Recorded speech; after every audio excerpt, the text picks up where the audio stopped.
ఈరోజు మీరందరూ కూడా గమనించారు, రాష్ట్ర ప్రజలు కూడా గమనించారు. ఈ ప్రభుత్వం సవాలు చేసి తోకమిడ్చిన విధానాన్ని కూడా మీరందరూ చూశారు.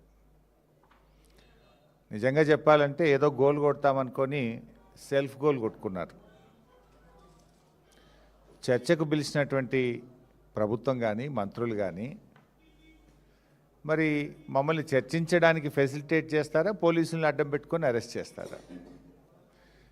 ఒక మంత్రి గారేమో గౌరవనీయులు జూపల్లి కృష్ణారావు గారు తెలంగాణ భవన్కి వస్తాను, 8 లక్షల కోట్ల అప్పు చేయలేదని మీరు రుజువు చేస్తే అక్కడే రాజీనామా చేసి వెళ్తాను అన్నారు.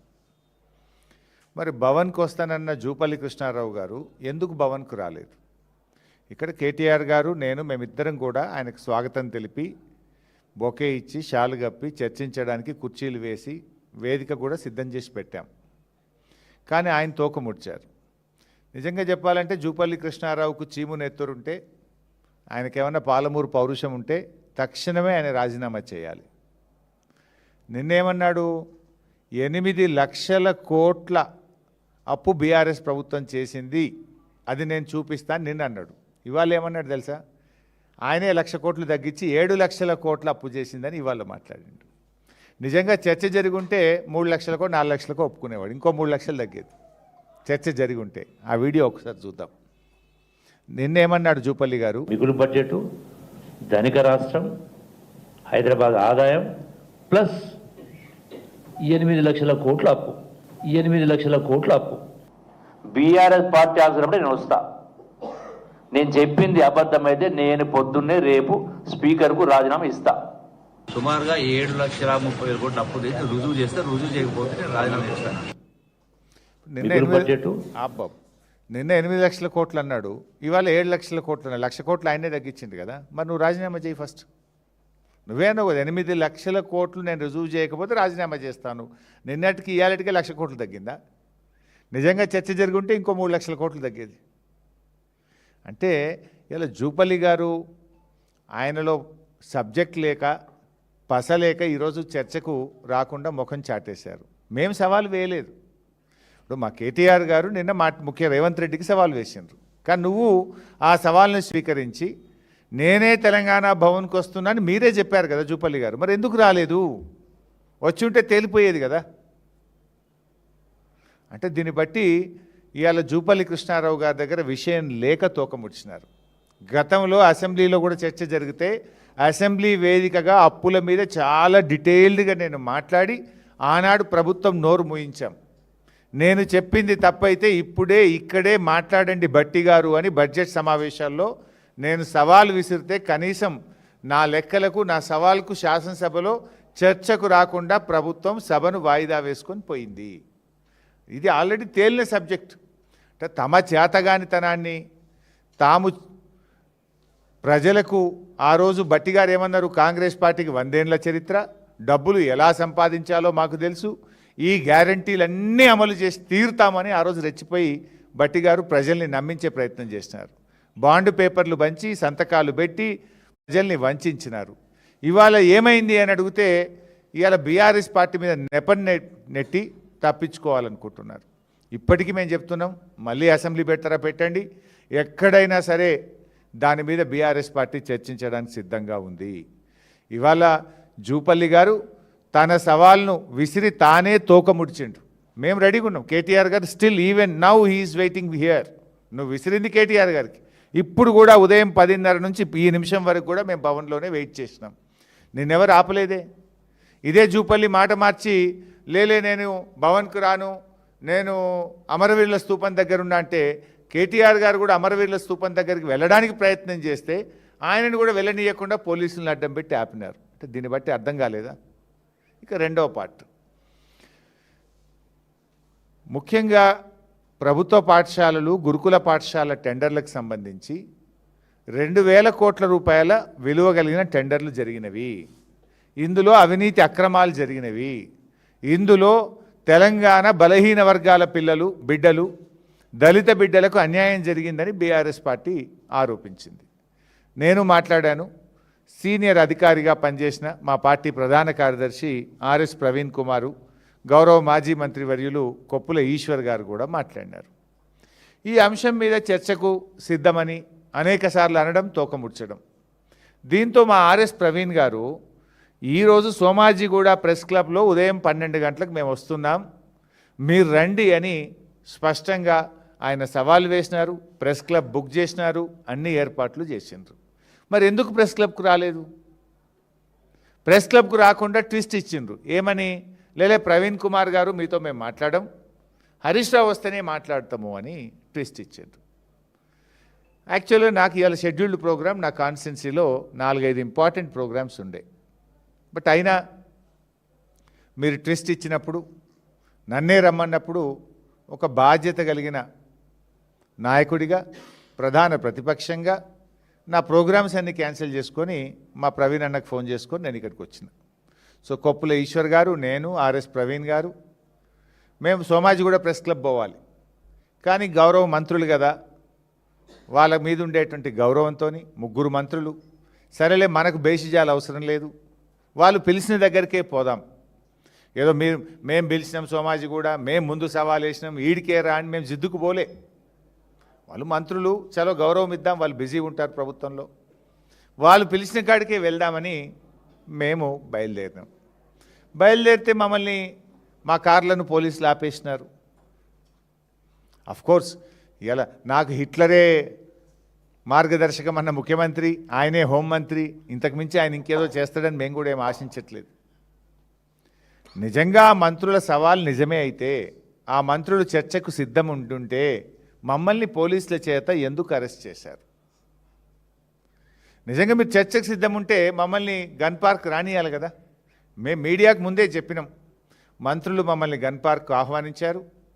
సరే, మేము అన్నకాడికి వాళ్ళు రావట్లేదు కదా, వాళ్ళకి ఈగో ఉండొచ్చు, వాళ్ళు పెద్దలు కావచ్చు, మాకేం అట్లాంటివి లేవు, ప్రజల కోసం, రాష్ట్రం కోసం 2 అడుగులు తగ్గడానికి కూడా మేము సిద్ధమని మేము అడిగి బయలుదేరినాం.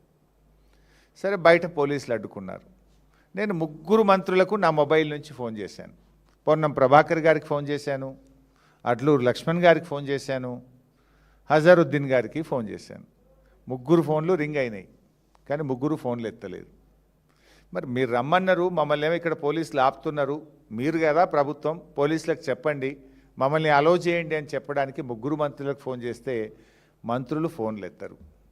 పోలీస్ అధికారులకు చెప్పాం, అక్కడ మంత్రులు పిలిచారు, మేమేమి కొట్లాటకు పోతలేము, లా అండ్ ఆర్డర్ ఇష్యూ అసలే అవసరం లేదు, చర్చకు మాత్రమే వెళ్తున్నాం. మంత్రులే మమ్మల్ని పిలిచారు, మంత్రులు మాకు సవాల్ వేసినారు కనుక దాన్ని స్వీకరించి మేము వెళ్తున్నాం అన్నప్పుడు మరి మమ్మల్ని పంపించాలి కదా. మమ్మల్ని పంపకుండా ఇవాళ మమ్మల్ని అరెస్ట్ చేసి తీసుకుపోయి పోలీస్ స్టేషన్లో పెట్టారు. అంటే దీన్ని బట్టి ఏమర్థమవుతుంది? చర్చకు మీరు సిద్ధంగా లేరు. ఈ టెండర్లలో అవినీతి జరిగింది, ఈ టెండర్ల మీద చర్చ జరిగితే మీ అవినీతి, మీ బండారం బయటపడుతుందని ఇవాళ మమ్మల్ని అరెస్ట్ చేసి మీరు తప్పించుకున్నారు. ఇన్ఫ్యాక్ట్ మేము పోలీస్ స్టేషన్ నుంచి కూడా మీడియా ద్వారా పిలుపునిచ్చాం. సరే, మమ్మల్ని అరెస్ట్ చేసి అదేం పోలీస్ స్టేషనే, కంచన్బాగ్ పోలీస్ స్టేషన్లో పెట్టారు, రండి అని అక్కడ కూడా కుర్చీ ఏర్పాటు చేసినాం. కంచన్బాగ్ పోలీస్ స్టేషన్కే చర్చకు రండి, ఇక్కడ కూడా మేము చర్చించడానికి సిద్ధం అని మేము సవాల్ విసిరినాం. లేదు, మీ పోలీసులకు చెప్పండి, కంచన్బాగ్ పోలీస్ స్టేషన్ నుంచి మమ్మల్ని మీ పోలీస్ పహారాలో మమ్మల్ని సెక్రటరియట్కి అయినా, గన్ పార్క్ అయినా, అసెంబ్లీకి అయినా తీసుకెళ్ళండి, మేము మాట్లాడడానికి సిద్ధమని మీడియా ద్వారా ప్రభుత్వానికి, పోలీసులకు విజ్ఞప్తి చేసినాం. అయినా మమ్మల్ని వదిలిపెట్టలేదు. అంటే దీన్ని బట్టి ఏమర్థమవుతుంది? ప్రభుత్వం చర్చకు సిద్ధంగా లేదు, ప్రభుత్వం తోక ముడిచింది, పారిపోయింది అని చెప్పి అర్థమవుతా ఉంది. సాటుకు మాట్లాడు ఎందుకు? ఎదురుగానే మీడియా సమక్షంలో, ప్రజల సమక్షంలో కుండబద్దలు కొట్టినట్టు కుల్లా మాట్లాడుకుందామంటే ఎందుకు పోలీసులను అడ్డం పెట్టుకొని డ్రామాలు ఆడుతున్నారు? అంటే దీన్ని బట్టి ఇవాళ రాష్ట్ర ప్రజలకు క్లారిటీ వచ్చింది. ఈ ప్రభుత్వం అవినీతికి పాల్పడ్డది కనుకనే, ఈ ప్రభుత్వం చర్చకు సిద్ధంగా లేదు కనుకనే పోలీసులను అడ్డం పెట్టుకొని చర్చ జరగకుండా చేసింది అనేటువంటి విషయం ఇవాళ రాష్ట్ర ప్రజలకు అర్థమైంది. ఇవాళ లక్ష్మణ్ గారు ఒక మాట అన్నారు, మొన్న ఒక మాట అన్నారు, వారం కింద, 2 రోజుల కింద ఒక మాట అన్నారు, ఇవాళ ఒక మాట అన్నారు. సరే, మీలాగా ఆనాడు కాళేశ్వరం ప్రాజెక్టులో జరిగిన పనే 84,000 కోట్లు, 1,00,000 కోట్ల అవినీతి జరిగింది అని మీరు ఆ రోజు మా మీద బురద జల్లారు. ఎన్నికల ముందు లబ్ధి పొందారు. మీరు ఖర్చు పెట్టింది 84,000 అయితే 1,00,000 కోట్ల అవినీతి జరిగిందని ఆ రోజుల్లో మా మీద ఎంత బురద జల్లారో రాష్ట్ర ప్రజలందరికీ తెలుసు. మేము అట్లా బురద జల్లే రాజకీయాలకు మేము చేయదలుచుకోలేదు, చేయము కూడా. ఇవాళ లక్ష్మణ్ గారు ముందేమన్నారు, లేదా ఈ టెండరే 600 కోట్లదే అన్నారు. మళ్ళీ అదే లక్ష్మణ్ గారు నాలుక గరుచుకొని ఒక వారం తర్వాత లేదా ఇది 1150, 1200 కోట్లు అన్నారు. మేమన్నాం 2,000 కోట్ల రూపాయల టెండర్లు జరుగుతున్నాయి, దీంట్లో అవకతవకలు జరిగినాయి, దీంట్లో స్కామ్ జరిగింది అని మేమన్నాం. ఒకసారి లక్ష్మణ్ గారి వీడియో చూద్దాం. 683.78 లక్షలకి టెండర్ 683.78 లక్షలకి టెండర్ పిలవడం జరిగింది. ఆ నిబంధనలకు అనుగుణంగానే టెండర్ ఫైనల్ చేసి వారికి ఇవ్వడం జరిగింది. హరీష్ రావు ఒక కామెంట్ చేశారు, తన దగ్గర ఆధారాలే ముఖ్యంగా టెండర్లు సుమారుగా 2,000 కోట్ల వరకు అవినీతి జరిగిందని చెప్పి హరీష్ రావు చెప్తారు. మీరు ఏమంటారు? టెండర్ వాల్యుయేషన్ ఎంత అండి? 1142 కోట్ల చిల్లర టెండర్. నువ్వే ముందేమన్నావు? 687 కోట్లు అన్నావు.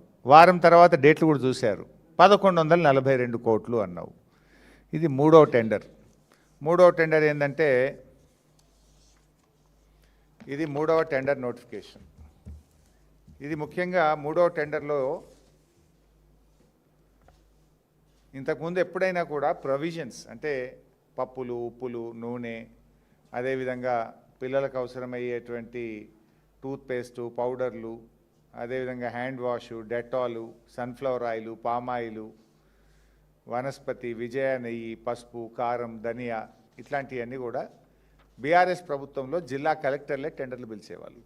డిపిసి, డిస్ట్రిక్ట్ పర్చేస్ కమిటీ, కలెక్టర్లు, జాయింట్ కలెక్టర్లు, వివిధ గురుకుల అధికారులు కలిసి టెండర్లు పిలిచేవాళ్ళు. కానీ మీరు దాంట్లో కూడా అవినీతికి పాల్పడాలని ఆ టెండర్లలో కూడా మీ కన్నుబడి ఇగో ఇది 800 కోట్ల రూపాయలకు మీరు పిలిచిన టెండర్, 800 crores టెండర్. దీంట్లో ప్రముఖ పత్రికల్లో కూడా గురుకుల కిరాణా టెండర్లలో 200 కోట్ల గోల్మాల్ అని పత్రికలు కూడా రాసినాయి. అయితే ఇప్పుడు నువ్వే చెప్పినావు కదా 1143, ఇది 800, ఎంత అయింది? 1943 కోట్లు. అంటే 2,000 కోట్ల రూపాయల టెండర్లు అయినట్టా కానట్టా? మరి నువ్వంటివి మొదలు 600 ఎక్కడ 2,000 కోట్లు అంటివి, మళ్ళంటివి 1143 అంటివి, మరి 800 కోట్లదేంది? ఈ టెండర్ బీఆర్ఎస్ ఈ కుంభకోణాన్ని బయటపెట్టిన తర్వాత, ప్రముఖ పత్రికల్లో వార్త వచ్చిన తర్వాత 15 రోజుల నుంచి ఈ టెండర్ను ఆపెట్టారు.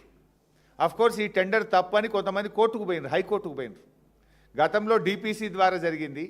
కొన్ని వందల మంది ఆయా జిల్లాల్లో బతికే వాళ్ళు ఇట్లా సింగిల్ టెండర్ చేసి మా జీవనోపాధి దెబ్బతింటుంది, ఇది తప్పు అని చెప్పి కొంతమంది కోర్టుకు పోతే, నిన్న కోర్టులో కూడా రాష్ట్ర ప్రభుత్వం ఏం చెప్పిందంటే టెండర్ అంతా ఫైనల్ అయిపోయింది, everything in the final stage, ఇక రేపో మాపో మేము ఆర్డర్ ఇచ్చే టైంలో వీళ్ళు కోర్టుకు వచ్చిండ్రు అంటే కోర్టు కూడా నేను ఏమన్నది, సరే ఈ తాప ఫైనల్ అయింది కదా, ఈసారికైతే నడిపిపోండి, మళ్ళీ చూద్దాము అని కోర్టు చెప్పింది. అంటే ఇప్పుడు రేపో ఎల్లుండో ఈ 800 కోట్ల టెండర్ అవార్డు చేస్తారు కదా. 1143 800 అంటే 1943 కోట్ల టెండరా కాదా?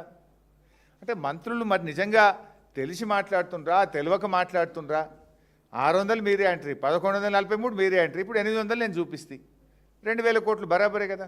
మరి మొదటి నుంచి మేము చెప్పింది ఏంది? ఈ 2,000 కోట్ల టెండర్లలో అవినీతి జరుగుతూ ఉంది. చివరికి చిన్నపిల్లలు తినే కోడిగుడ్ల మీదనో, పప్పు మీదనో, ఉప్పు మీదనో, నూనె మీదనో, నెయ్యి మీదనో గిది కూడా ఇడిచిపెట్టరా మీరు? గిన్నెలో కూడా అవినీతికి పాల్పడతారా అని చెప్పి ఆ రోజు ఈ టెండర్ల మీద మేము మాట్లాడడం జరిగింది. నిజంగా ఈ టెండర్లలో ఎట్లా అవినీతి జరిగిందో కూడా మీకు తెలుసు. అందులో ఎట్లెట్లా ఉన్నది, ఎట్లెట్లా రేట్లు పెంచిందో కూడా ఉంది. పామాయిల్లో బయట 144 రూపాయల కిలో. ఈ టెండర్లో L1గా వచ్చిన కాంట్రాక్టర్ కోట్ చేసింది 288 రూపాయలు, డబుల్. బయట 144 దొరికితే 288 రూపాయల కిలో పామాయిల్ కోట్ చేసిన ఆయన L1గా వచ్చిండు. రేపు ఆయనకు టెండర్ కట్టబెట్టబోతా ఉన్నారు.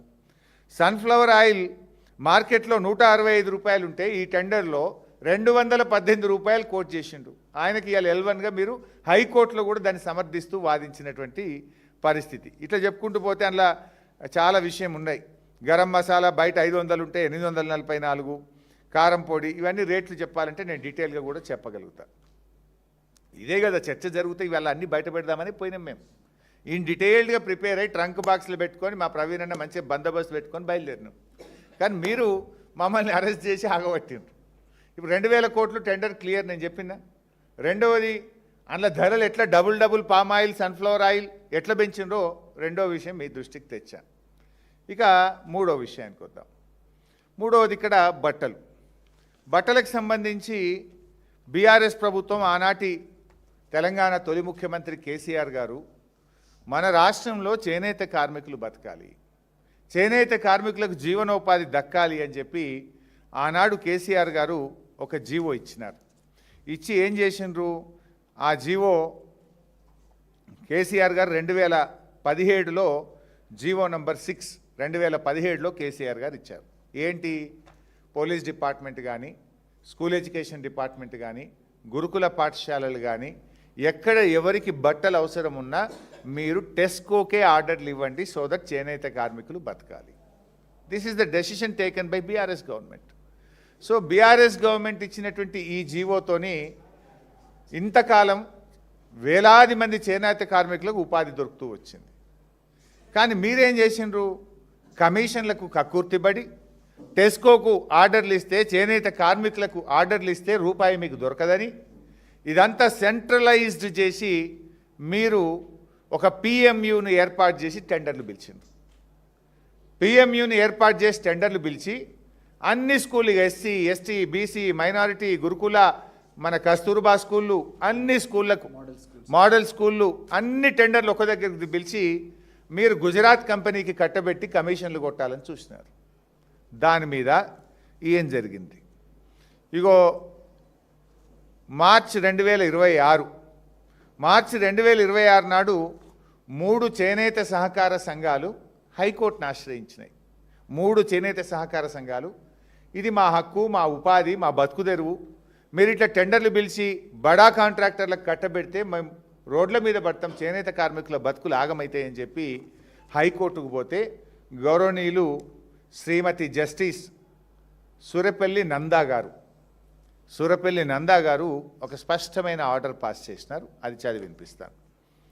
మీరు నిజంగా చేనేత కార్మికుల మీద ప్రేమ ఉండుంటే అసలు ఇంతకాలం కొత్త విషయం ఏం కాదు. బీఆర్ఎస్ ప్రభుత్వం వాళ్ళకి ఆర్డర్లు ఇస్తూ వచ్చింది, ఆ సిస్టమ్ కొనసాగుతూ వచ్చింది. There is no complaint.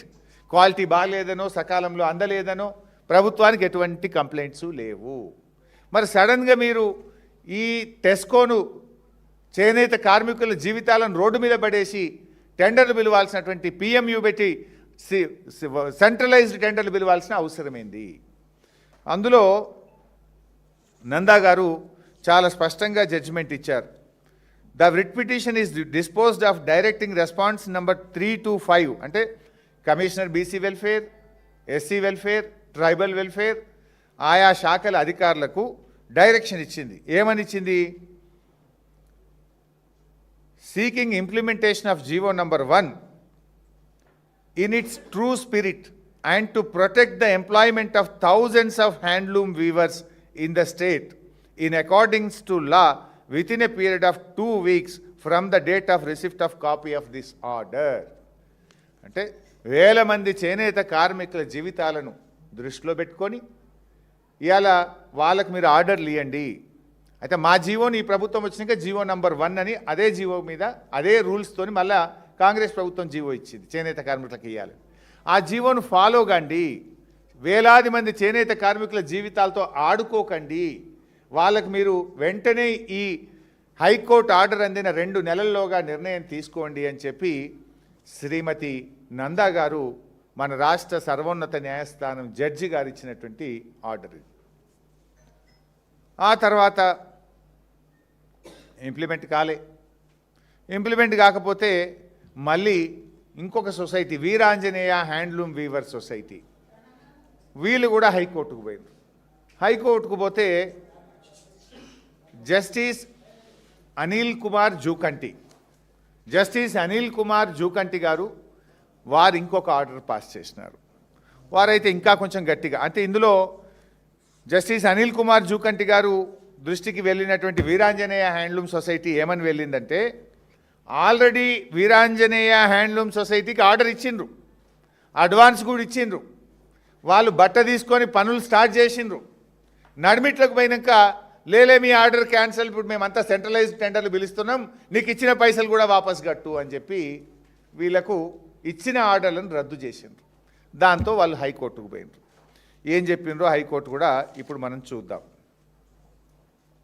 Para number 4 ఇందులో ఏమంటున్నారంటే, it is imperative that all the departments mandatory procure from Telangana State Handloom Weaver Cooperative Society Limited, as it ensures continuous employment opportunities for the weavers. దీంట్లోనే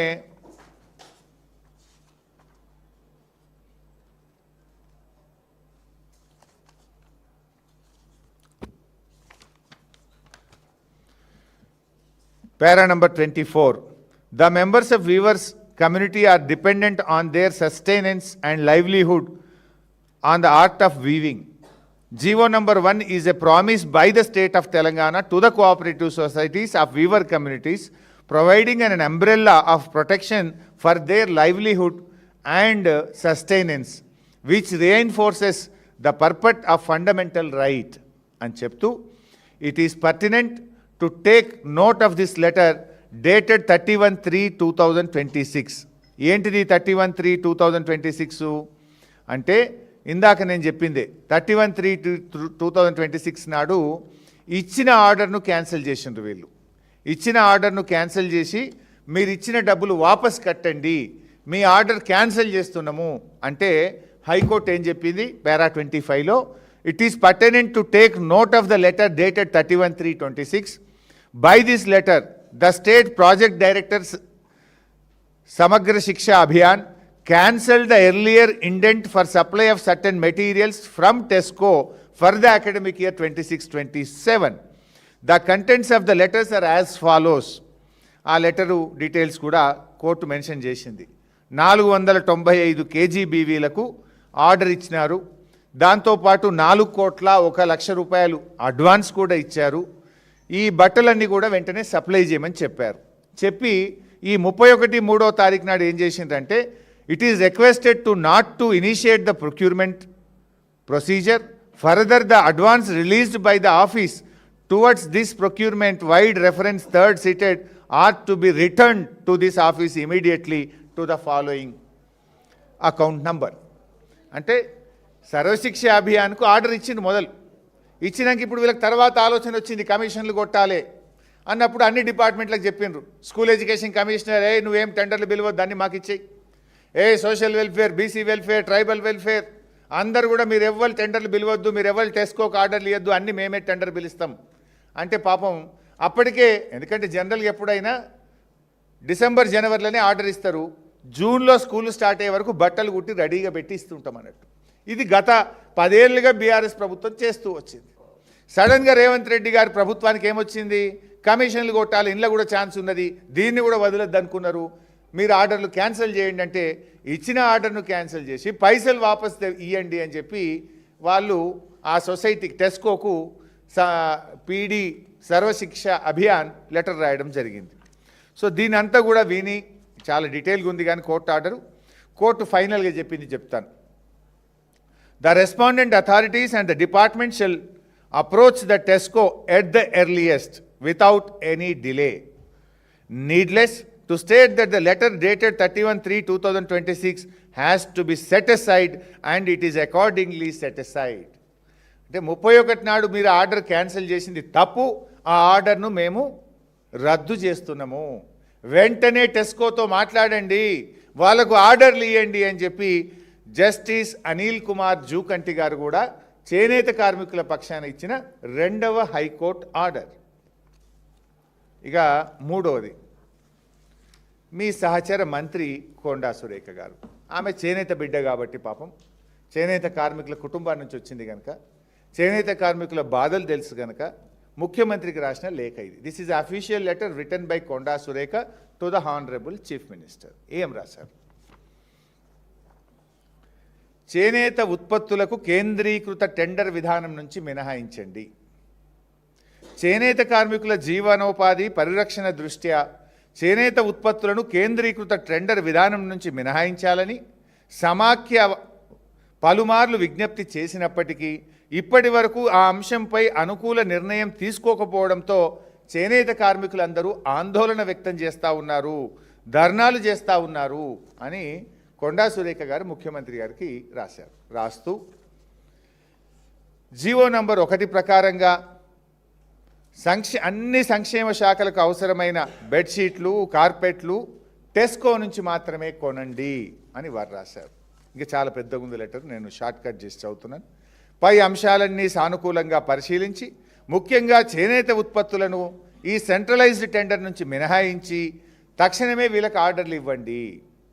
ఈ నిర్ణయం ద్వారా వేలాది మంది చేనేత కార్మికులు మరియు వారి కుటుంబాల జీవనోపాధి పరిరక్షించడమే కాకుండా ప్రభుత్వ సంస్థలకు నాణ్యమైన చేనేత ఉత్పత్తుల సరఫరా కూడా నిరంతరం కొనసాగుతుంది. గౌరవ ముఖ్యమంత్రి వర్యులు దయాపూర్వక పరిశీలనార్థం మరియు తగిన ఆదేశాల కోసం ఈ లేఖ సమర్పించడమైనది. ఈ గౌరవ ముఖ్యమంత్రి రేవంత్ రెడ్డి గారికి దయాపూర్వక పరిశీలనార్థము అన్నది. అంటే ఆ ముఖ్యమంత్రికి దయ లేదు, చేనేత కార్మికుల దయ లేదు. దయ ఎవరి మీద ఉన్నది? గుజరాత్ దళారుల మీద ఉన్నది, మఫత్లాల్ మీద దయ ఉన్నది రేవంత్ రెడ్డికి. నీ క్యాబినెట్ మంత్రి, నీ సహచర మంత్రి వేలాది మంది చేనేత కార్మికులు రోడ్డు మీద పడతారు. ఆ చేనేత కుటుంబం నుంచి వచ్చిన బిడ్డగా, రాష్ట్ర మంత్రిగా గత 10 ఏళ్ళు బీఆర్ఎస్ ప్రభుత్వం చేనేత కార్మికుల్ని కాపాడింది. నువ్వు కూడా దాన్ని కొనసాగించు, వాళ్ళ జీవితాలు రోడ్డు మీద వెయ్యకు అని చెప్పి స్వయంగా నీ రాష్ట్ర క్యాబినెట్ మంత్రి దయాపూర్వక విజ్ఞప్తి చేస్తే నువ్వేమో నిర్దయగా చేనేత కార్మికుల్ని రోడ్డు మీద పడేసినావు. ఎందుకు పడేసినావు?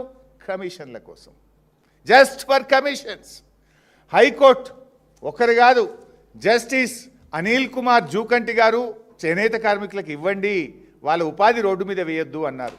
జస్టిస్ సురేపల్లి నందా గారు చేనేత కార్మికుల్ని కాపాడండి, జీవో 1 అమలు చేయండి, వాళ్ళ జీవితాలు రోడ్డు మీద వేయొద్దు అని చెప్పారు. నీ క్యాబినెట్ మంత్రి, నీ సహచర మంత్రి, చేనేత ముద్దుబిడ్డ కొండా సురేఖ గారు కూడా చేనేత కార్మికులను కాపాడు నీ దయా హృదయంతో అంటే నిర్దయగా చేనేత కార్మికులను నడి రోడ్డు మీద పడేసి నువ్వు నీ దయ కమిషన్లు ఇచ్చే గుజరాత్ మఫత్లాల్ల మీద నీ దయా హృదయాన్ని చూపించినవు రేవంత్ రెడ్డి. ఇది మేము మాట్లాడుతున్నది. ఇంతకంటే ఇంకే ఆధారాలు ఏం కావాలి? ఇది ఇట్లా చేసిండ్రు అంటే బీసీలు, తెలంగాణ బీసీ బిడ్డలు చేనేత కార్మికుల్ని రోడ్డు మీద పడేసింది కాంగ్రెస్ ప్రభుత్వం. నాడు కేసీఆర్ గారు చేనేత బిడ్డల కోసం అన్ని రకాల బట్టలు, పోలీసులు కానీ, స్కూళ్ళు కానీ, కాలేజీలు కానీ ఎక్కడ గవర్నమెంట్ కొన్నా కూడా వీళ్ళకే ఇవ్వాలి, వీళ్ళని కాపాడాలని కేసీఆర్ గారి హృదయం. మీరు కార్మికులు ఏడబోతేంది, నాకు కమిషన్లు వచ్చేటోడు కావాలి, నాకు మఫత్లాలే ముద్దు, చేనేత కార్మికులు వద్దు. This is the policy of the Congress and Revanth Reddy government. ఈ ఆధారాలు మేము చూపిస్తామంటే ఇవాళ మమ్మల్ని అరెస్ట్ చేసిండ్రు. మేము చెప్తున్నాయి మా నోటి మాటలు కావు, high court orders, your cabinet colleague letter, అన్ని ఆధారాలతో మేము మాట్లాడుతున్నాం. జీవోలు ఉన్నాయి. ఆనాడు కేసీఆర్ గారు హ్యాండ్లూమ్స్కు చేనేత కార్మికులకే ఇవ్వాలని జీవోలు కూడా మేము పెట్టుకున్న జీవోలు కూడా పట్టుకొని మేము ఇవాళ పోవడానికి ప్రిపేర్ అయితే ఇవాళ మమ్మల్ని అరెస్ట్ చేసి మా గొంతు నొక్కే ప్రయత్నం చేసిండ్రు. ఇదేమో బీసీ బిడ్డలు, ఇక దళిత బిడ్డలు.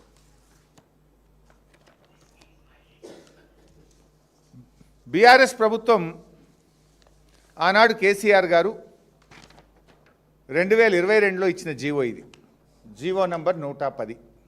ఏంటి జీవో? రాష్ట్రంలో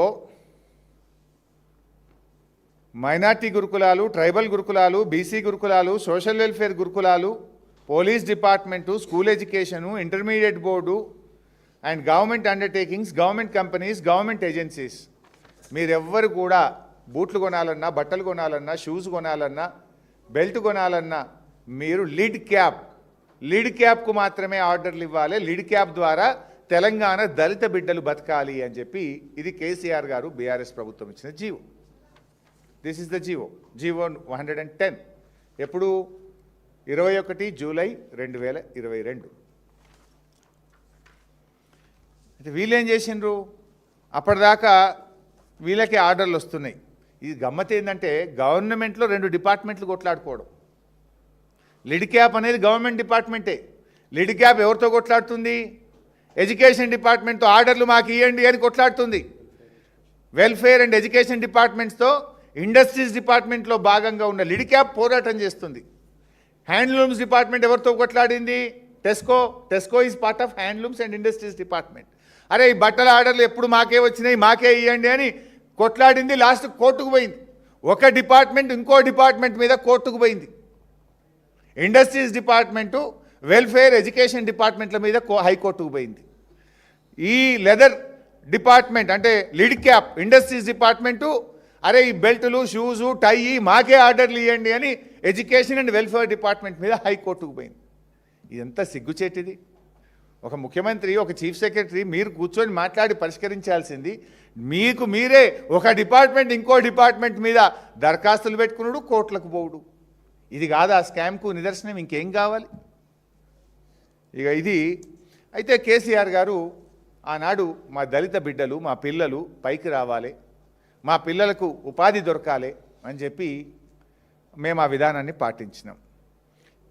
ఇప్పుడు అది సేమ్ కంటిన్యూ అయింది. ఈ సంవత్సరం వీళ్ళకి ఒక మైండ్లో ఆలోచన వచ్చింది, కమిషన్ కమిషన్ కమిషన్. ఈ లిడ్క్యాప్కి ఇస్తే దళిత బిడ్డలు కమిషన్లు ఇయ్యరు కదా. లిడ్క్యాప్ అంటే గవర్నమెంట్ అండర్టేకింగ్. మన తెలంగాణ బిడ్డలు, దళిత బిడ్డలు వేలాది మంది బతకాలనే. ఇంత వేలాది మంది దగ్గర కమిషన్ కొట్టొస్తుందా? ఈ లిడ్క్యాప్ నుంచి గుంజుకోవాలి, దళిత బిడ్డల నోరు కొట్టాలి, మఫత్లాల్కు గుజరాత్ కంపెనీకి కట్టబెట్టాలి, కమిషన్ కొట్టాలి. అందుకోసం దీన్ని ఆగం చేసింది. ఇగో ఇప్పుడు లెటర్లు. పాపం మా గౌరవ మంత్రి లక్ష్మణ్ గారు ఎక్కడ ఏమీ జరగలేదన్నారు. లిడ్క్యాప్ ఇది గౌరవ మంత్రి లక్ష్మణ్ గారికి రాసిన లెటర్. లిడ్క్యాప్ ఏం రాసింది, ఎప్పుడు రాసింది?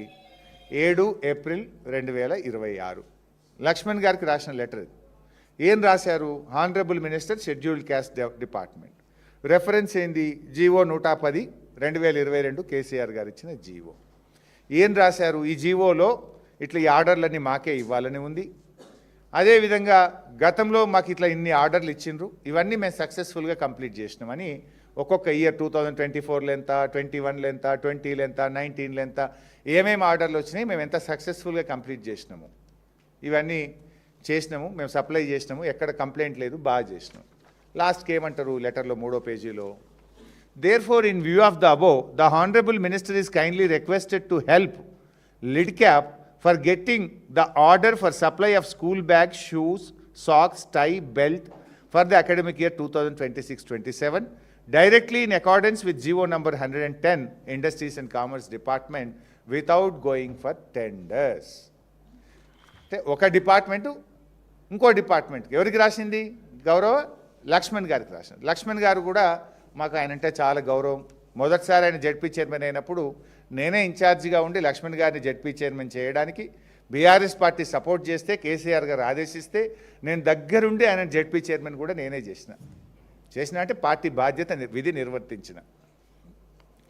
ఆ లక్ష్మణ్ గారు నిజంగా ఒక దళిత బిడ్డగా వీళ్ళు ఏమడిగినరు?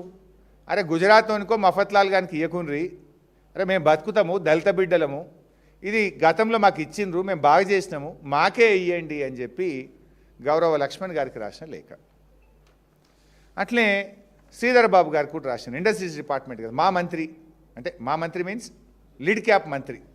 అయ్యా నువ్వన్న పట్టించుకో, జర వాళ్ళకి చెప్పు, నువ్వు మన మంత్రివి, నువ్వు మరి ఆ పక్క మంత్రితో మాట్లాడు, ఆ పక్క డిపార్ట్మెంట్తో మాట్లాడు, ఈ ఆర్డర్లు గత 8-10 ఏళ్ళకెళ్ళి మేమే చేస్తున్నాం, మాకే ఇప్పింది అని ఇది ఇండస్ట్రీస్ మినిస్టర్ గారికి 16 ఏప్రిల్ 2026 నాడు రాసిన లెటరు. ఈ లెటర్ సారాంశం మీ అందరికీ ఇస్తాను. పరిశ్రమల మంత్రిని కూడా వేడుకున్నారు దళిత బిడ్డలు. తర్వాత ఇంతటితో కాకుండా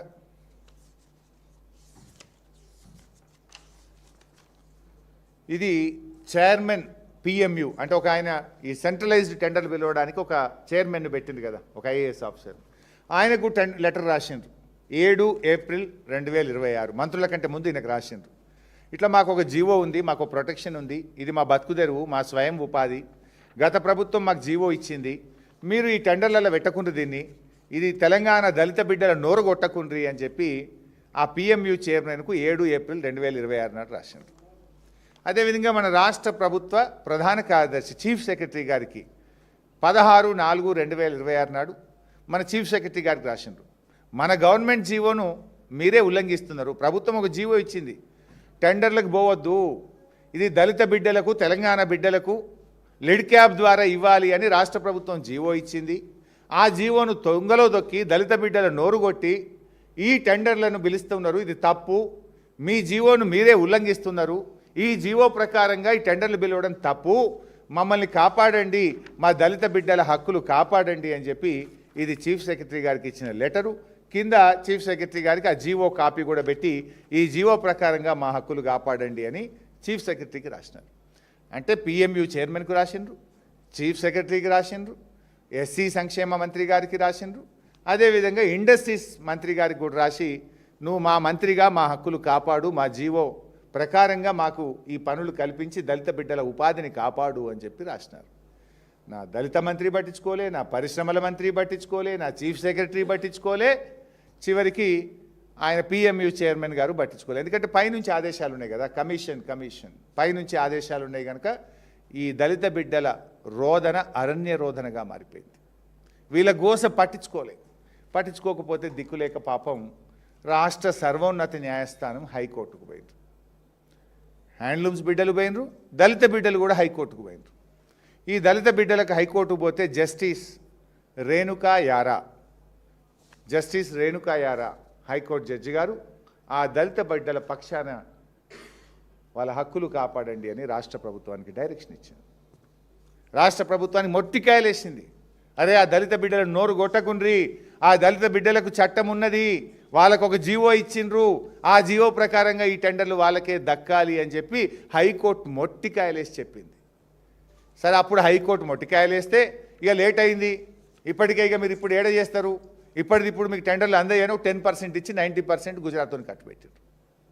ఇక హైకోర్టు ఆర్డర్ ఉంది కనుక హైకోర్టుకు పోతే 10% ఇచ్చిండ్రు, 90% కమిషన్లు ఇచ్చే గుజరాత్ కంపెనీకి కట్టబెట్టిండ్రు, మా దళిత బిడ్డలకు 90% నోరు కొట్టిండ్రు. ఇది హైకోర్టు ఆర్డర్. ఇప్పుడు అంటారు మా ఎస్సీ మంత్రి గారు అవకతవకలు జరగనే లేదు. నువ్వు మంచిగా పనిచేస్తే వాళ్ళు హైకోర్టుకి ఎందుకు పోతారు? నీకు దరఖాస్తు పెట్టిరి, చీఫ్ సెక్రటరీకి దరఖాస్తు పెట్టిరి, పరిశ్రమల మంత్రికి పెట్టిరి, మీరెవరు పట్టించుకోకపోతే చివరికి సర్వోన్నత న్యాయస్థానానికి శరణు అని పోతే హైకోర్టు పాపం వారికి రక్షణ కల్పిస్తే ఆ 10% ఆర్డర్లు వచ్చినాయి. మీరు అంత మంచోళ్ళు అయితే తప్పే చేయకపోతే ఈ టెండర్లు ఎందుకు, వాళ్ళు హైకోర్టుకు పోవడం ఎందుకు, దళిత బిడ్డల్ని ఎందుకు ఇంత గోసబుచ్చుకున్నారు అని మేము అడుగుతా ఉన్నాం. వీళ్ళు చెప్పుడేమున్నది, ఇది చేవెళ్ళ SC/ST డిక్లరేషన్. చెప్పుడైతే గొప్పగా ఉంటుంది. ఈ చేవెళ్ళ SC/ST డిక్లరేషన్లు ఏమన్నారంటే ప్రభుత్వ ప్రొక్యూర్మెంటు మరియు అన్ని కాంట్రాక్ట్లలో ఎస్సీలకు 18%, ఎస్టీలకు 12% రిజర్వేషన్లు కల్పిస్తాం. మరి చేసిందేంది, ఉన్న రిజర్వేషన్ కూడా కొట్టింది. ప్రొక్యూర్మెంట్ అంటే ప్రొక్యూర్మెంటే కదా ఇది, education department procurement, welfare department procurement, గురుకుల విద్యాలయాల ప్రొక్యూర్మెంట్ ఆఫ్ క్లాత్ కానీ, షూస్ కానీ, టై కానీ, బెల్ట్ కానీ, ప్రొక్యూర్మెంట్లో మేము రిజర్వేషన్ ఇస్తాము అని చెప్పింది మీరు. ఈ ఒక్క దాంట్లో చెప్పలే, అన్ని టెండర్లలో ఇస్తాం, అన్నిట్లలో ఇస్తాం. కేసీఆర్ గారు వైన్ షాపుల్లో 15% రిజర్వేషన్ ఇచ్చారు, మేము 25% ఇస్తాం, మేము పెంచుతాం అని మీరే కదా చెప్పింది. చేసింది ఏమున్నది? చేసింది ఏంటంటే ఉన్నది ఊడగొట్టిండ్రు. కేసీఆర్ గారు దళిత బిడ్డలకు ఇచ్చిన రక్షణను ఉన్నది ఊడగొట్టి ఆ దళిత బిడ్డల్ని రోడ్డు మీద పడేసింది ఈనాటి కాంగ్రెస్ ప్రభుత్వం. మీ SC/ST డిక్లరేషన్ ఏమైంది? కాకెత్తుకపోయిందా? మర్చిపోయినరా? కాపీ పంపిమంటారా? చదువుకుంటారా? డిక్లరేషన్లో చెప్పింది ఏంది, మీరు ఇలా చేస్తున్నది ఏంటి? బీసీలకు 42% అని మోసం, దళితులకు మోసం. ఇలా బీసీలకు ఏమైంది? ఇలా పాపం ఉన్న హ్యాండ్లూమ్ వీవర్స్కు కేసీఆర్ గారు ఇచ్చిన రక్షణ తొలగించి రోడ్డు మీద పడేస్తే వాళ్ళు శరణు అని హైకోర్టుకు పోవాల్సిన పరిస్థితి. ఇప్పుడు బీఆర్ఎస్ ప్రభుత్వం ఆనాడు కేసీఆర్ గారు ఎవరు అడగలే, కానీ వారు SC/STలకు వైన్ షాపుల్లో రిజర్వేషన్ కల్పించారు. 4 రూపాయలు సంపాదించుకోవాలి, వాళ్ళు ఎదగాలి అని చెప్పి. ఆనాడు ఆరోగ్య శాఖ మంత్రిగా డైట్ కాంట్రాక్టుల్లో, శానిటేషన్ కాంట్రాక్టుల్లో కేసీఆర్ గారి ఆదేశాలతో నేను SC/STలకు ఆ రోజు రిజర్వేషన్ ఇచ్చాను. నేను ఇరిగేషన్ మినిస్టర్గా ఉన్నప్పుడు కూడా టెండర్లలో ₹1 కోటి లోపు దాంట్లో EMD ఉండొద్దు, వీళ్ళకు SC/STలకు ఖచ్చితంగా టెండర్లలో కూడా అవకాశం ఇవ్వాలని ఆ రోజు మేము జీవో ఇచ్చాం. మేమేమో రక్షణలు ఇస్తే మీది కపట ప్రేమ, మొసలి కన్నీరు. దళితుల మీద మీది మొసలి కన్నీరు. ఉన్న రక్షణలు తొలగించి దళిత బిడ్డలను, బీసీ బిడ్డలను రోడ్డు మీద వేసిండ్రు. దేనికోసం వేసిండ్రు? Commission. Just for the sake of commission.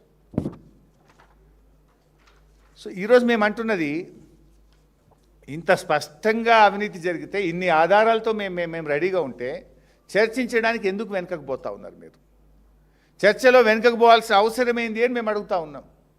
ఇందులో మాకు మా బాధ, మా తపన, మా కన్సర్న్ ఒక్కటే, పాపం దళిత బిడ్డలు ఆగమవుతున్నారు, పాపం చేనేత కార్మికుల జీవితాలు ఆగమవుతున్నాయి. ఇన్ఫ్యాక్ట్ కొండా సురేఖ గారు ఈ లెటర్లో ఇంకా చాలా విషయాలు రాశారు. చేనేత కార్మికుల జీవితాలు ఎట్లెట్లా ఈ ప్రభుత్వం ఆగం చేసిందో రాసిండ్రు. వీళ్ళు ఏం రాసిందంటే, 7 నెలలుగా టెస్కో సంస్థ చెల్లింపులు అందక సహకార సంఘాలు తీవ్ర ఆర్థిక ఇబ్బందులకు లోనవుతున్నారు. థ్రిఫ్ట్ ఫండ్ పథకంలో ప్రభుత్వం వాటా చెల్లించక RD2 మొత్తానికి సంబంధించిన పెండింగ్ బకాయిలు వెంటనే విడుదల చేయండి. గతంలో అమల్లో ఉన్న, గతం అంటే బీఆర్ఎస్ హయాంలో అమల్లో ఉన్న 20% నూలు సబ్సిడీని పునరుద్ధరించి చేనేత సహకార సంఘాలను కాపాడుండ్రి. అంటే బీఆర్ఎస్ చేసిన పనిని ఒప్పుకున్నారు, థ్యాంక్స్ చెప్తాం వారికి. ఇట్లా ఇవి బీసీ బిడ్డలు మీరు ఎట్లా రోడ్డు మీద పడేసినారు? ఇది నేను చెప్పలే, నీ మంత్రి, నీ క్యాబినెట్ కొలీగ్ చేనేత బిడ్డే చెప్తుంది. సో అవర్ కన్సర్న్ ఈజ్, నువ్వు కమిషన్లు తిన్నవా, నువ్వు ఏమైనావు, అది ప్రజలు చూస్తారు, దేవుడు చూస్తాడు. కానీ మా బాధ ఏంటంటే 40-50 వేల చేనేత కుటుంబాలు రోడ్డు మీద పడుతున్నాయి, వేలాది మంది దళిత బిడ్డల బతుకులు ఆగమవుతున్నాయి. ఈ కమిషన్కు నువ్వు మరిగినాక వచ్చే సంవత్సరం కూడా ఖతం చేస్తావు కదా. ఇది 10 ఏండ్ల నుంచి వాళ్ళు ఏదో కొంత బాగుపడి మా తెలంగాణలో మేము మంచిగుంటామని చెప్పి వాళ్ళు ఏదో మంచిగా బతుకుతుంటే వాళ్ళ నోళ్ళు కొడుతున్నావు కదా. నెక్స్ట్ టైం కూడా ఖతం చేస్తావు కదా. వాళ్ళ జీవితాలు ఖతమవుతాయి కదా. అది మా కన్సర్న్ చేనేత బిడ్డలు, మా కన్సర్న్ దళిత బిడ్డలు. వాళ్ళు ఇలా హైకోర్టుకు పోయి ఎక్కడెక్కడికో తిరిగి దరఖాస్తులు పెట్టి దండం పెట్టి తిరిగి వేసారిపోయింది కదా. ఈరోజు పరిస్థితి ఏం తెలుసా? ఇంత చేసిన రవిలు, నేను I'm challenging this government. School start అయ్యి 4 రోజులు అవుతుంది, నోట్బుక్లు వచ్చినాయా? ఇప్పటికి నోట్బుక్లు రాలే. అదో పెద్ద కథ చెప్తే నోట్బుక్లల్లా. వీళ్ళు అనుకున్న వాళ్ళకు టెండర్ రావాలని వాటర్ మార్క్ నోట్బుక్లకు వాళ్ళు మాత్రమే టెండర్ వేయాలన్నారు. వాటర్ మార్క్ దేనికి వాడతామంటే మన నోట్లకు వాడతాం. Reserve bank of India currency కోసం వాడుతుంది water mark. Judicial stamp papers కోసం వాటర్ మార్క్ వాడతారు. కానీ వీళ్ళు ఏం చేసిండ్రు, పిల్లలకు దేశంలో కాదు ప్రపంచంలో ఎవరు వాడరు. వీళ్ళు అనుకున్న వాళ్ళకి టెండర్ రావాలి, 150 కోట్ల కమిషన్ రావాలని వాటర్ మార్క్ క్వాలిటీ ఉన్న వాళ్ళు మాత్రమే టెండర్లో పాల్గొనాలని పెట్టారు. ఈ దేశంలో 3కో 4కో పంజాబ్లో తప్ప ఎవరికి లేదు. అంటే వాళ్ళకే టెండర్ రావాలి, కమిషన్ కొట్టాలి. దీన్ని ప్రవీణ్ బయట పెడితే, మేము బయట పెడితే, ఇప్పుడు రద్దు చేసి మళ్ళా నిన్న మొన్న ఏయో బయటపడడం దొరికిపోయినామని మళ్ళా దానికి ఇచ్చిండ్రు, STCకి ఇచ్చిండ్రు, స్టేట్ ట్రేడింగ్ కార్ప్. 135 కోట్ల నుంచి 50 కోట్లకు తగ్గింది. అంటే 85 కోట్లు బీఆర్ఎస్ పోరాటం వల్ల రాష్ట్రానికి మిగిలినాయి. అయితే ఈ ఆలస్యం వల్ల ఇప్పటికి నోట్బుక్ రాలే. స్కూల్ స్టార్ట్ అయినా నెల రోజులైనా కూడా ఇప్పటికి నోట్బుక్లు రాలే. నేను అడుగుతున్నా ముఖ్యమంత్రి, నీ మన్మన్కి నోట్బుక్ లేకుండా స్కూల్ తోలుతావా? IAS అధికారులు మీ మన్మన్ల నోట్బుక్లు లేకుండా స్కూల్కు తోలుతారా? పాపం వీళ్ళు దళిత బిడ్డలు, బీసీ బిడ్డలు, గిరిజన బిడ్డలు, మైనార్టీ బిడ్డలు కనుక నోట్బుక్లు లేకుండా నెల రోజులైనా చదువుకోవాలి. ఏం చదువుకోవాలి? గతంలో చేనేతకు ముందే ఆర్డర్స్ ఇస్తే స్కూళ్ళు స్టార్ట్ అయ్యే నాటికి ఒక జత బట్టలు కుట్టి వాళ్ళకి ఇచ్చే అవకాశం ఉండే. ఇప్పటికి బట్టనే రాలే, కుట్టుడు ఎక్కడిది? ఇంకా వాడు గుజరాతోడు కమిషన్ ఇచ్చిండో లేదో, మీరు పేమెంట్ ఇచ్చిండ్రో లేదో, వాడు బట్ట ఎప్పుడు ఇస్తాడో, నువ్వు కుడతావెప్పుడో ఇస్తావెప్పుడో. అంటే మీ ఉద్దారకం వల్ల పిల్లల జీవితాలు ఖరాబ్ అవుతున్నాయని మా ఆవేదన. పిల్లల చదువులు ఆగమవుతున్నాయి. అరే నోట్బుక్లు రాకపోయాయి, వాళ్ళకి బట్టలు రాకపోయాయి, షూస్ లేవు, టై లేదు, పండుకుందామంటే కింద బెడ్షీట్ లేదు, కప్పుకుందామంటే షెద్దర్ లేదు, ట్రంక్ బాక్స్ లేదు, ప్లేటు లేదు, గ్లాసు లేదు. మీ తప్పుడు చర్యల వల్ల పిల్లల జీవితాలు ఖరాబ్ అవుతున్నాయి అన్నదే మా కన్సర్న్. దీనికోసం మేము మాట్లాడుతున్నాం. మాకేమున్నది ఇలా? ఇది అడగడం తప్ప? ఇది నేరమా? ఇది అడిగిన పాపానికి మా ప్రవీణ్ అన్న సతీమణి ఒక మంచి అధికారిగా పనిచేశారు. నేను మార్కెటింగ్ శాఖ మంత్రిగా పనిచేశాను. సోదరిమణి లక్ష్మీబాయి గారిని ప్రవీణ్ అన్న గట్టిగా గర్జిస్తుండని, ప్రశ్నిస్తుండని, నిలదీస్తుండని, వారిని అలా ఆగమేఘాల మీద ముఖ్యమంత్రి గారు చెప్పినట్టున్నాడు ఇవాళ పొద్దుగాల ఆర్డర్ ట్రాన్స్ఫర్ చేసేసాను.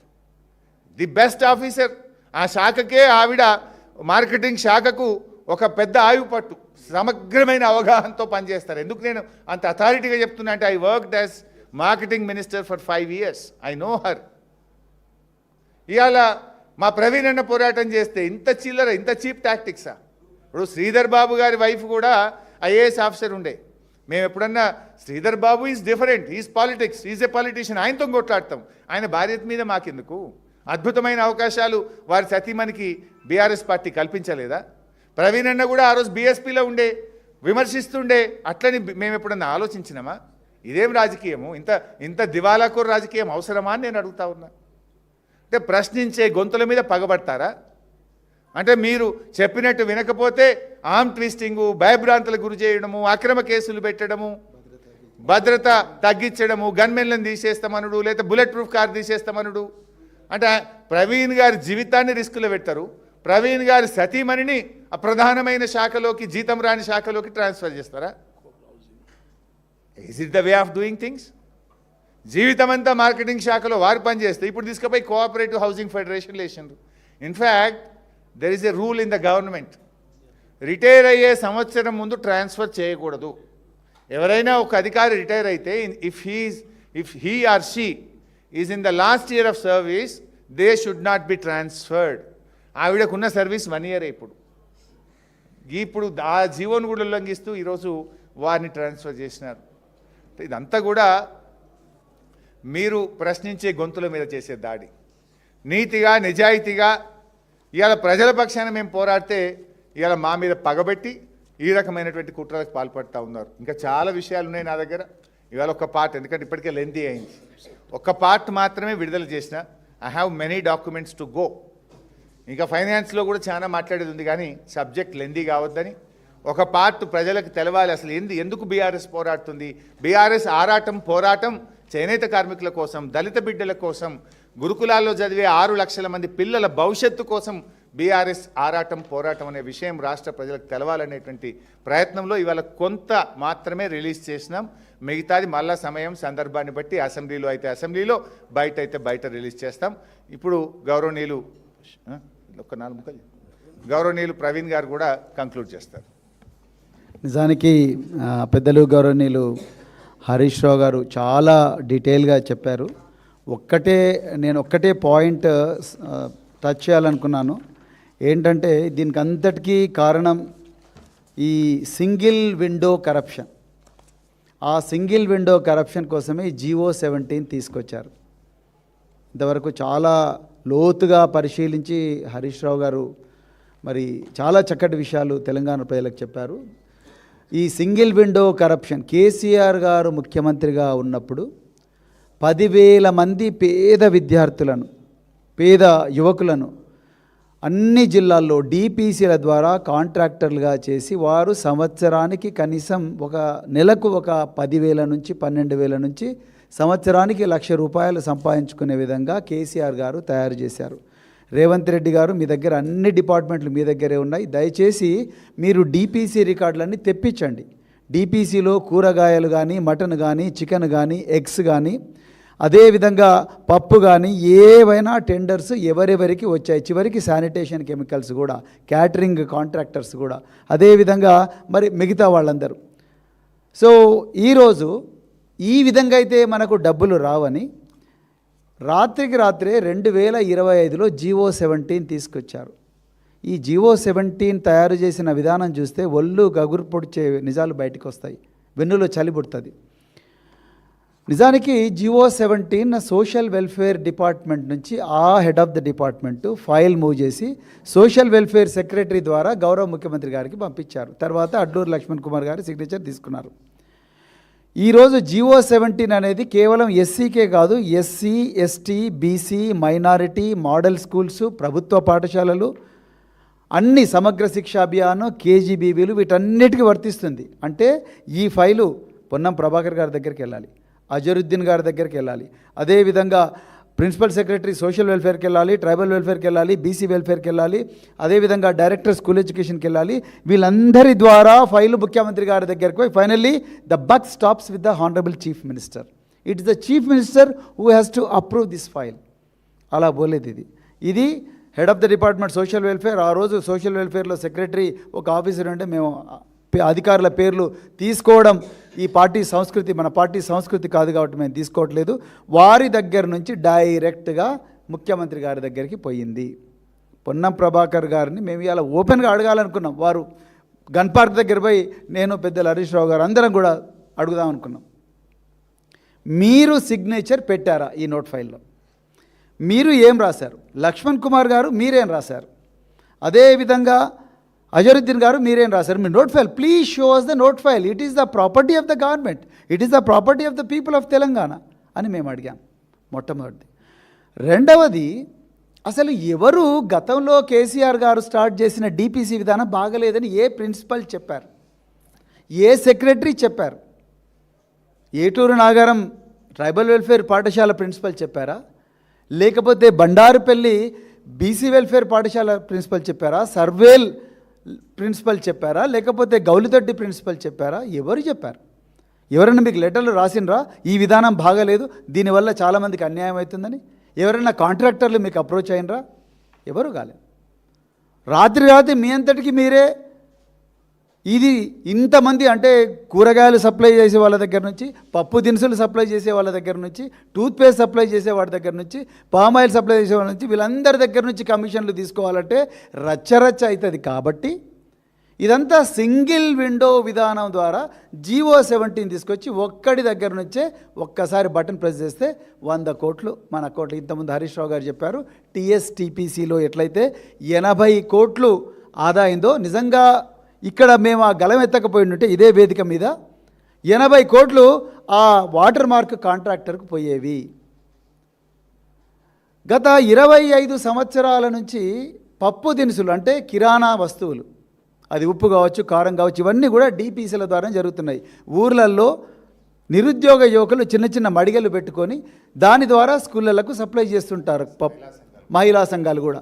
సో ఈరోజు వాళ్ళందరి నోట్ల మట్టి కొట్టి హైకోర్టును తప్పుదోవ పట్టించి 800 కోట్ల రూపాయల కాంట్రాక్ట్ను ఇవాళ 1 లేదా 2 కార్పొరేషన్లకు అప్పచెప్తా ఉన్నారు.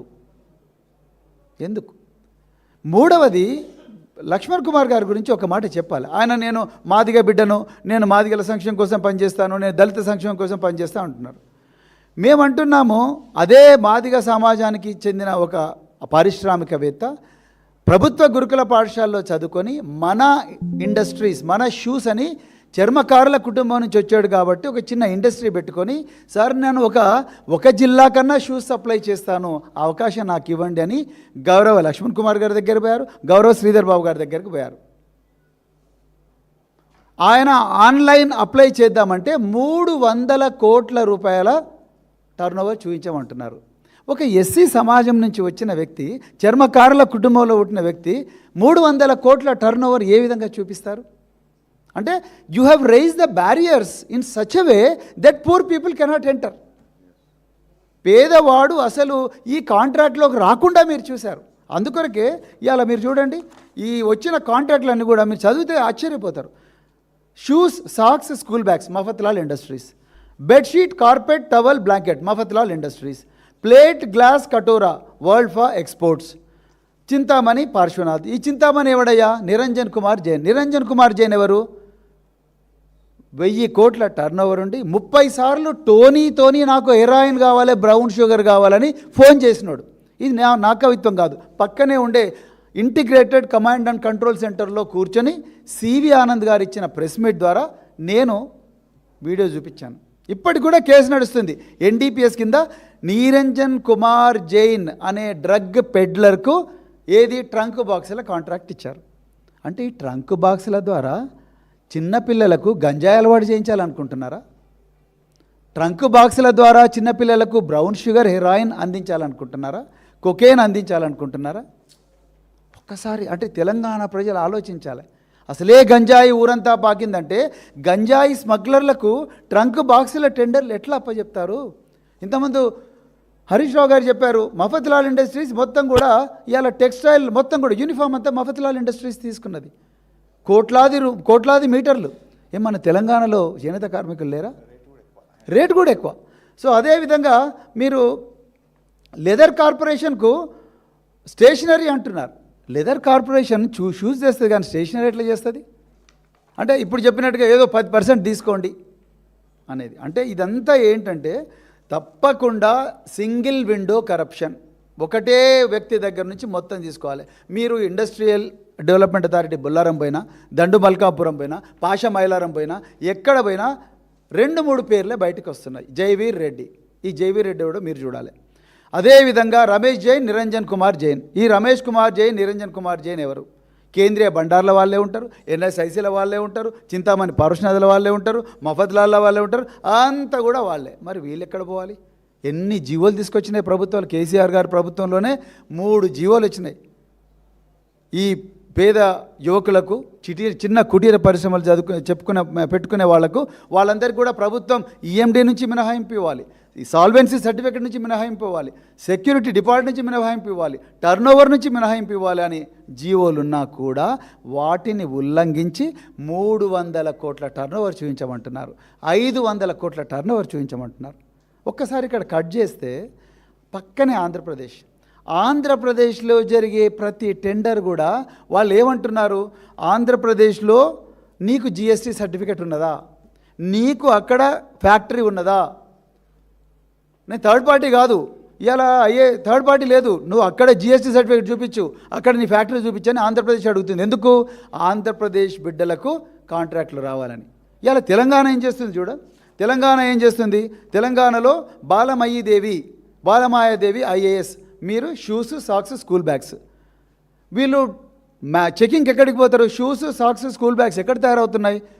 ఢిల్లీలో తయారవుతాయి. వీళ్ళు పోయి ఢిల్లీలో చెక్ చేయాలంటే మరి తెలంగాణ బిడ్డలకు ఉపాధి ఎక్కడి నుంచి వచ్చినట్టు? అసలు లెదర్ కార్పొరేషన్ చేయాల్సిన షూస్ మీరు ఎవడో మఫద్లాల్కి ఇస్తే ఎట్లా? మఫద్లాల్ అంటాడు టెక్స్టైల్ తయారు చేస్తాడు, వీడు షూస్ ఎట్లా తయారు చేస్తాడు? వీళ్ళని చెక్ చేయడానికి వేరే రాష్ట్రాలకు ఐఏఎస్ ఆఫీసర్ పోతుంది.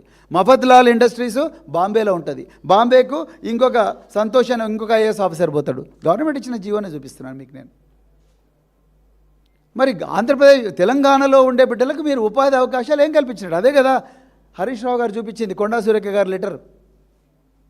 ఇవే అడుగుదాం అనుకున్నాం మేము, అంతే తప్ప రేవంత్ రెడ్డి గారి భాష తొండల భాష, బండల భాష, బుల్డోజర్ల భాష, పేగుల భాష, గుడ్లు తీసి గోటీలు ఆడతామనే భాష, ఆ భాష మాట్లాడడానికి మేము పోలేదు. మీరు ఎక్కడ రమ్మంటే అక్కడ వస్తామన్నాం. హరీష్ రావు గారు అన్ని ప్రోగ్రాములు బంద్ చేసుకొని, వారికి హృదయపూర్వక ధన్యవాదాలు. అన్ని ప్రోగ్రాములు బంద్ చేసుకొని ఇవాళ దీని గురించి పోదాం, నిజం చెప్దాం, ప్రజలకు నిజం తెలవాలి. అంతే తప్ప మనం పున్న ప్రభాకర్ను ఓడగొట్టాలనో, లేకపోతే లక్ష్మణ్ కుమార్ను వాగ్వివాదంలో ఓడగొట్టాలనో, లేకపోతే ఓడిపోవాలనో మేము పోలేదు. వాస్తవాలు తెలంగాణ ప్రజలకు చెప్పి తెలంగాణ ప్రజలకు జరుగుతున్న అన్యాయాన్ని, దొడ్డిదారిన రేవంత్ రెడ్డి మరియు కోటరీ చేస్తున్న దోపిడీ ఏదైతే ఉందో ఆ దోపిడీ గురించి ప్రజలకు వివరించడానికి, మా కన్సర్న్స్ చెప్పడానికి వెళ్తున్నాం. ఇవన్నీ ఆధారాలు, ఇవన్నీ తీసుకొని రాత్రంతా కష్టపడి ట్రంక్ బాక్స్లో పెట్టుకొని పోయినాం. ఇంత దాగుడు మూతలు దోబుచ్చులాటలాడి హైడ్ అండ్ సీక్ గేమ్ ఆడితే ఇంకా ఎవరు దొంగ పోలీస్ లాగా ఆడుతూ ఉన్నారు మీరు గేమ్స్. సోమాజిగూడ అంటే గన్ పార్క్ అంటారు, గన్ పార్క్ అంటే హరీష్ రావు అంటారు, హరీష్ రావు అంటే కేటీఆర్ అంటారు, లేకపోతే జూపల్లి ఇక్కడికి వస్తే అంటాడు, అక్కడికి వస్తే అంటాడు, కంచన్ బాగ్కు తీసుకుపోతారు, కంచన్ బాగ్ రమ్మంటే మొహం చాటేస్తున్నారు, మళ్ళీ మా మీదనే ఉల్టా ప్రచారాలు చేస్తున్నారు. దయచేసి తెలంగాణ ప్రజలు గమనించాలని చెప్పేసి ఈరోజు ఈ పోరాటం చేస్తున్నాం. దయచేసి రేవంత్ రెడ్డి గారు మీకు ఏమాత్రం హృదయం ఉన్నా మీరు జియో 17 రద్దు చేయండి. అంతే తప్ప మా కుటుంబాన్ని ఇబ్బంది పెట్టో, నా భద్రత తగ్గించు, ఈ చిల్లర వ్యవహారాలు చేస్తే ఇక్కడ భయపడే వాళ్ళు ఎవరు లేరు. బీఆర్ఎస్ పార్టీకి ఆ సంస్కృతి లేదు, ఇది పోరాటాల పార్టీ. మేము తప్పకుండా తెలంగాణ ప్రజల గొంతుకగానే చివరి వరకు ఉంటామని చెప్తూ మరొకసారి ఈ మీడియాలో ఈ అవకాశం ఇచ్చినందుకు మరొకసారి అందరికీ ధన్యవాదాలు.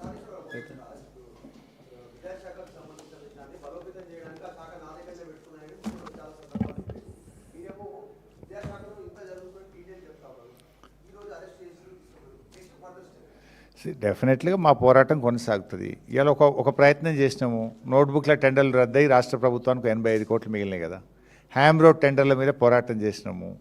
ఏదో 25%కి వెళ్ళి ఇప్పుడు 5%కి పోతే 2,000 కోట్లు రాష్ట్రానికి మిగిలినాయి కదా. లేదా క్రషర్లది బయట పెట్టినాము, పోయి అక్రమ క్రషర్లను హైడ్రా కూలగొడితే ఏదో రాష్ట్రానికి కొంత మేలు జరిగింది కదా. ఇట్లా మా ప్రయత్నం నిరంతరం కొనసాగుతూనే ఉంటుంది. శాసనసభ వేదిక, ప్రజావేదికగా we will continue to fight.